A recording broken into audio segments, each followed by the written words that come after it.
তো গাইস আমি আরেকটা মিনি ব্লগ নিয়ে চলে এসেছি। এই দিন ছিল আমাদের পিকনিক, মানে গার্লস পিকনিক। তো পিকনিকের মেনু ছিল, আমরা ফার্স্টে খেয়েছিলাম হচ্ছে কফি, তারপরে খেয়েছিলাম পাপড়ির চাট, যেটা কিন্তু আমি অনেক বছর পর খেয়েছিলাম।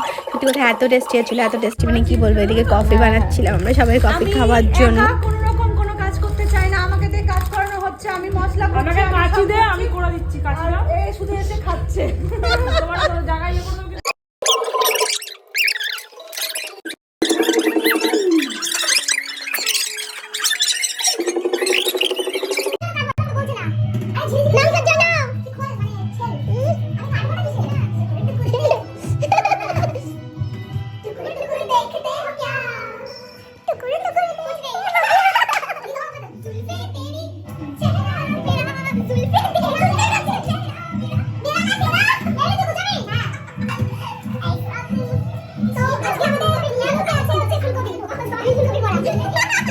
আমরা যাচ্ছি মাংস আনতে,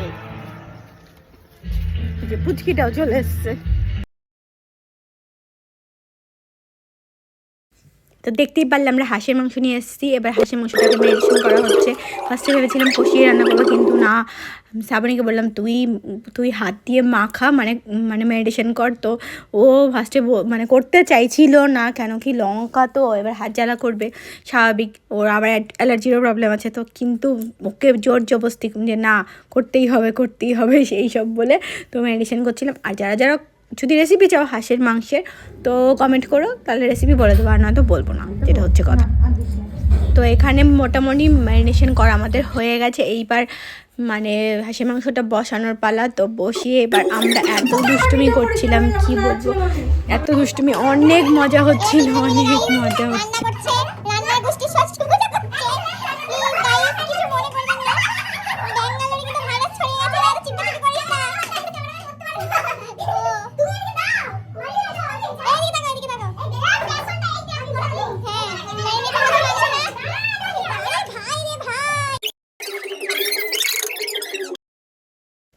তো আমাদের রান্না কমপ্লিট। তো এবার আমরা মানে সব কিছু নিয়ে আমরা এবার বসবো খেতে।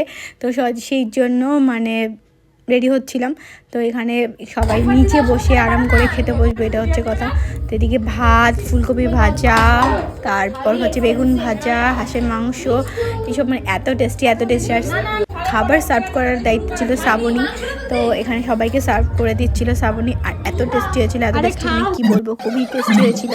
আর আমাদের ব্লগটা আমি এখানেই শেষ করছি। আমার ভিডিও যদি ভালো লেগে থাকে প্লিজ লাইক করে দিও, শেয়ার করে দিও, সাবস্ক্রাইব করে দিও। বাই বাই, সবাই ভালো থাকো।